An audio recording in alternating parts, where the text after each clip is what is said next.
So what does happiness look like to you guys?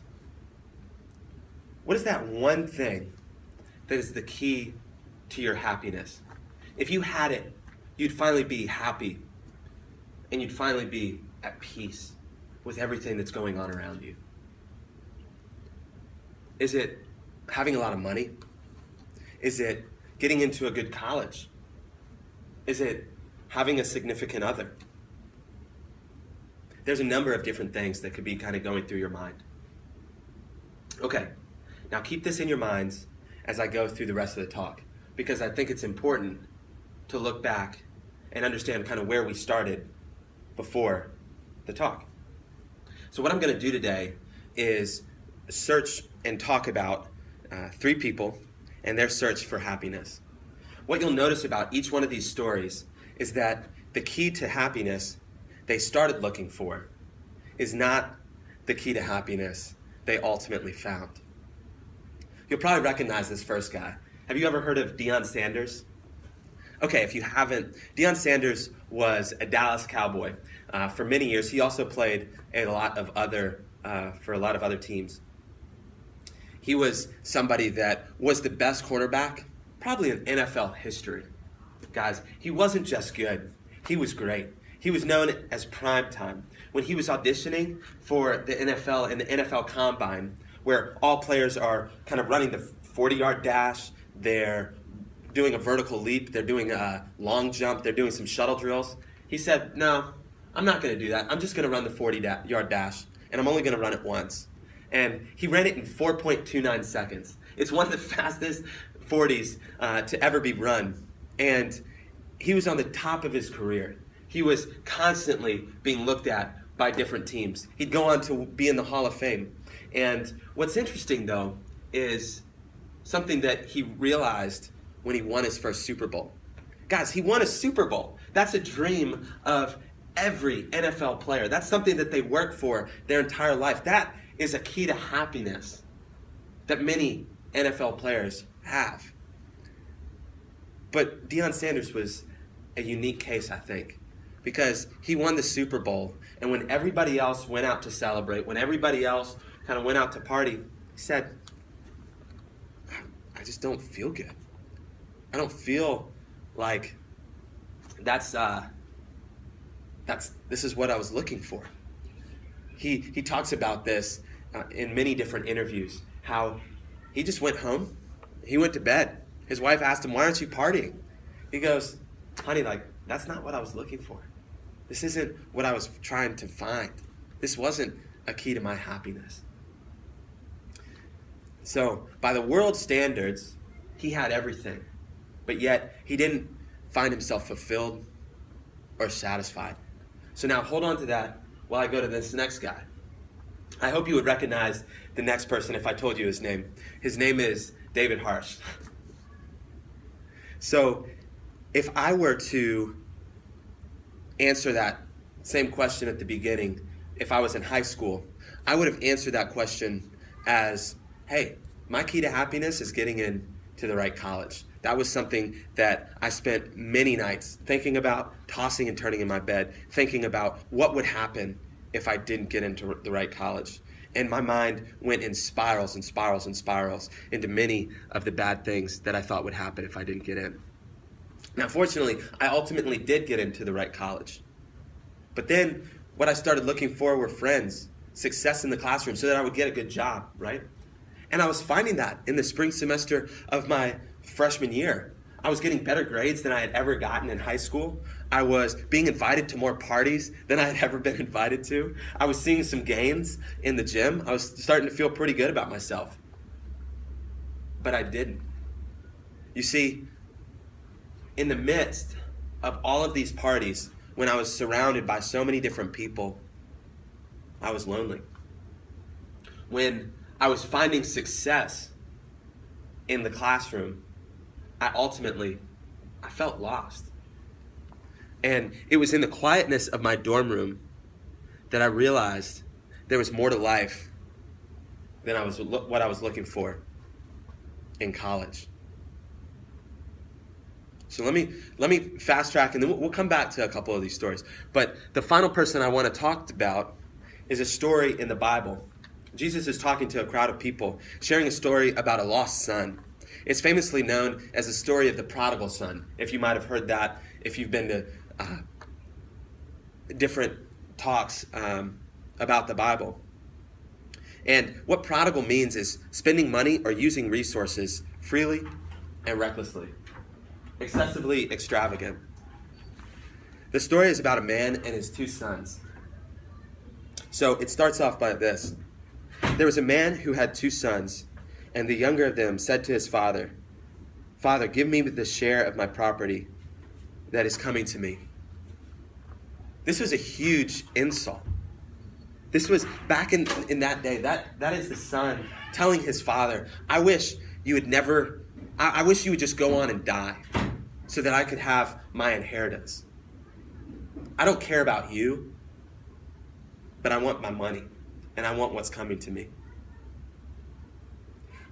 So his father said he divided his property between them. And not many days later, the younger son gathered all he had and took a journey into a far country. And there he squandered his property in reckless living. And when he had spent everything, a severe famine arose in the country. A famine is where there was no food to be found. And he had spent everything he had, and he had spent it in reckless living. He had experienced everything the world had to offer. But it says this, he became in need. He experienced everything the world had to offer, and yet he was in need. See, this is something that is mind-blowing, right? I'm not going to say that during the talk. So he went and he hired himself out to one of the citizens of the country.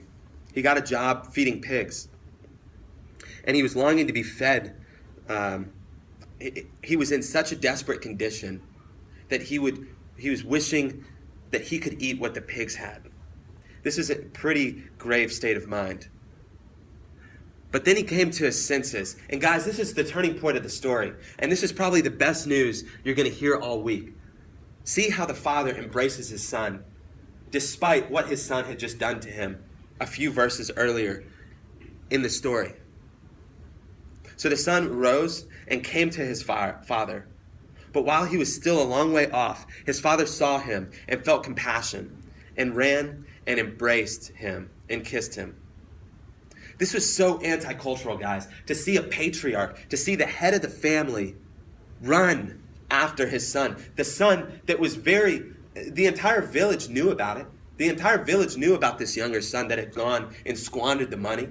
And they probably were talking about him. And yet, the father, the head of the household, went and he probably hiked up his robe and he ran toward his son. And this is what God does to us. When we seek him out, he fully embraces us, right? But the father said to his servants, "Bring quickly the best robe and put it on him, and put a ring on his head, on his hand, and shoes on his feet, and bring the fattened calf and kill it, and let us eat and celebrate. For this was my son that was dead and is alive again. He was lost and is now found." And they began to celebrate. So what am I trying to convey in all of these stories? So we all recognized, Deion Sanders, myself, the son, recognized that what we were searching for ultimately is not what we ultimately found would fulfill us. With Deion Sanders, he goes on to talk about how that night that he won the Super Bowl, he began to take his Christian faith seriously. He gave himself up for the Lord, and he started to follow God. In my situation, I realized that there was no amount of career success, no amount of people that would ultimately bring me happiness. And I put my trust and my faith in God. Now, I'm not claiming that I have all the right answers, but I do believe this, that we all have a hole in our hearts, a desire in our hearts for something more. And marriage can't fill it. Sex can't fill it. Alcohol can't fill it. Success in the classroom can't fill it. A girlfriend can't fill it. Even friendships or a strong relationship with your parents can't fill it, guys. But I do believe that the person that can fill it is Jesus. And he's going to give us a brand new life. Jesus says later in the Bible that he came so that we may have life, and we may have life to the full.